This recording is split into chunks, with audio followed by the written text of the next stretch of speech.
గత ప్రభుత్వంలో ప్రతిపక్ష నేతలు అణచివేతకు గురయ్యారని ఏపీ సీఎం చంద్రబాబు మండిపడ్డారు. పరిపాలనా వ్యవస్థలపై దాడి జరిగిందని ఫైర్ అయ్యారు. ఆఖరికి మీడియా వ్యవస్థలపై కూడా దాడులకు దిగారని వైసీపీ నేతలపై ఆయన తీవ్ర ఆగ్రహం వ్యక్తం చేశారు. అలాగే దేశంలో ఎక్కడ గంజాయి దొరికినా దాని మూలాలు ఏపీలోనే కనిపిస్తున్నాయని అన్నారు. వైసీపీ ప్రభుత్వంలో గల్లీలతో పాటు గ్రామాల్లో గంజాయి వాడకం విచ్చలవిడిగా పెరిగిందన్నారు. గంజాయి రహిత రాష్ట్రంగా ఏపీని మార్చడమే తన లక్ష్యమన్నారు సీఎం చంద్రబాబు. అవినీతి విచ్చలవిడిగా పెరిగిపోయిందని 10 రోజులు కార్యక్రమం పెట్టుకొని రాష్ట్రం మొత్తం ప్రజా చైతన్యం కోసం బయలుదేరారు అధ్యక్ష.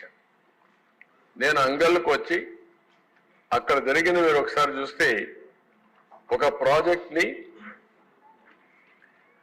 ఇప్పటికే అంద్రినేవా కాలువలు దవ్వుతున్నాం, ఇంకా పూర్తి కావాల్సి ఉంది.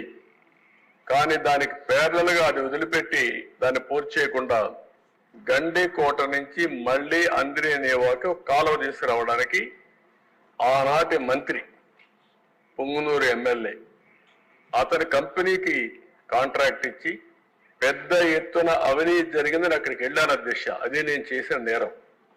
ప్రతిపక్ష నాయకుడిగా నాకు అధికారం లేదు.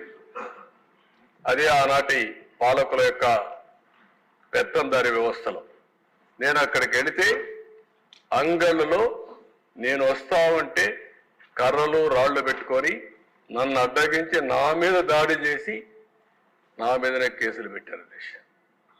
నా ఒక్కరి మీద కాదు అధ్యక్ష, అక్కడ 6 కేసులు మీరు ఒకసారి చూస్తే అంగళ్ళు సంఘటనలు 6, పొంగునూరు సంఘటనలు 7, మొత్తం రిజిస్టర్ చేసిన కేసుల్లో 286 మంది నిందితులు చూపించి అదర్స్ అనే పేరు పెట్టి 490 మంది అదనంగా కేసులు చేర్చారు దిశ. ఒక పెద్ద విచిత్రమైన పరిస్థితి. ఒక కేసు పెడతారు, 10 మంది ఎఫ్ఐఆర్ వేస్తారు, ఒక 5 మందిని వేస్తారు, అదర్స్ అంటారు.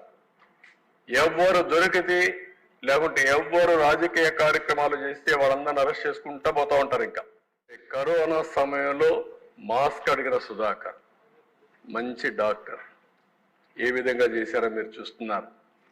సీనియర్ అధికారి తర్వాత జడ్జి రామకృష్ణ పెద్దిరెడ్డి కుటుంబాన్ని విమర్శించారని ఆయన మీద దాడి చేసే పరిస్థితి. సీనియర్ ఐపీఎస్ అధికారి ఏబి వెంకటేశ్వరరావు 5 సంవత్సరాల పోస్టింగ్స్ ఇవ్వకుండా లాస్ట్ డే కోర్టు ఆర్డర్స్ తో జాయిన్ చేసుకునే పరిస్థితి వచ్చింది. ఇంకొక పక్కన వేతన బకాయిలపై ప్రభుత్వాన్ని అడిగిన నేరానికి ఒక కానిస్టేబుల్ తన్నీరు వెంకటేశ్వర అరెస్ట్ చేసే పరిస్థితికి వచ్చారు. అదే మాదిరిగా ఏఆర్పిసి ప్రకాష్ మౌన దీక్షలో కూర్చున్నారు. మాకు డబ్బులు నిధులు రావడం లేదు, జీతాలు రావడం అని అతన్ని సస్పెండ్ చేసే పరిస్థితికి వచ్చారు. డిసిసిబి అసిస్టెంట్ మేనేజర్ మాధవి సీఎంను ప్రశ్నించిందనే అజంతో ఆ అమ్మాయిని సస్పెండ్ చేసే పరిస్థితికి వచ్చారు. సిపిఎస్ కు వ్యతిరేకంగా చేపట్టిన ఆందోళనలో 4,000 మంది పైన కేసులు పెట్టారు. డ్రగ్స్ కు అలవాటు పడిపోయిన వాళ్ళని మళ్ళా మామూలు చేయడం చాలా కష్టం. డి అడిక్షన్ కానీ చాలా ఎఫర్ట్ పెట్టాల్సి వస్తుంది. ఒక్కరోజు నేను అడుగుతున్న ఆనాటి ముఖ్యమంత్రిని, ఒక్కరోజు సమీక్ష చేశారా ఈ విషయాన్ని? ఈరోజు ఈ ప్రభుత్వం చాలా స్పష్టంగా చెప్పాం. ఒక సబ్ కమిటీ వేసాం, కేబినెట్ సబ్ కమిటీ వేసాం, ఒక అఫీషియల్ కమిటీ వేసాం. తెలంగాణ కూడా హామీ ఇచ్చాం, జాయింట్గా పనిచేస్తామని. ఎట్టి పరిస్థితుల్లో ఈ రాష్ట్రంలో ఒక నిర్దిష్ట సమయం పెట్టుకొని ఒక కార్యక్రమం పెట్టుకుని గంజాయి రహిత రాష్ట్రంగా తయారు చేసే వరకు ఈ ప్రభుత్వం ముందుకు పోతాం, చేస్తాం. There is no second thought. నేను ఒకటే అపీల్ చేస్తున్నా, యువతకు అపీల్ చేస్తున్నా, కుటుంబాలకు అపీల్ చేస్తున్నా. మీరు కూడా మీ కుటుంబాల్లో చర్చ చేయండి. యువత కూడా మీరు ఆలోచించుకోండి. మీ జీవితాలు నాశనం చేసుకోవద్దండి. ఈ ప్రభుత్వం చాలా డిటర్మిన్డ్గా ఉన్నాం. ఎట్టి పరిస్థితుల్లో నియంత్రణ చేస్తాం, కంట్రోల్ చేస్తాం, ఎక్కడా ఉపేక్షించాం. నేర రహిత సమాజం, జీరో టాలరెన్స్ ఆన్ క్రైమ్. ఎక్కడా రాజీ పడే సమస్య లేదు. తన మన అనే భేదం కూడా లేదు.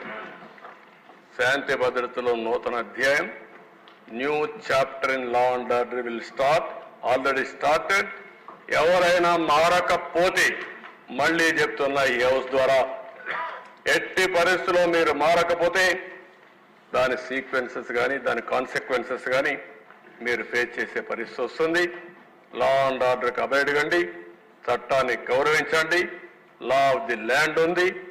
అదే సమయంలో నేరస్తులు కూడా రాజకీయాల్లోకి వచ్చి నేరాలు ఘోరాలు చేయడానికి రాజకీయం ముసుగేసుకుంటే మాత్రం ఆ రాజకీయం ముసుగు చేసి ఎవరైతే నేరాలు చేసిన వాళ్ళని నేరస్తులుగానే ట్రీట్ చేసి పనిష్ చేస్తామని చెప్పి కూడా ఈ హౌస్ లో మరొకసారి మీ అందరికీ తెలియజేస్తున్నాను.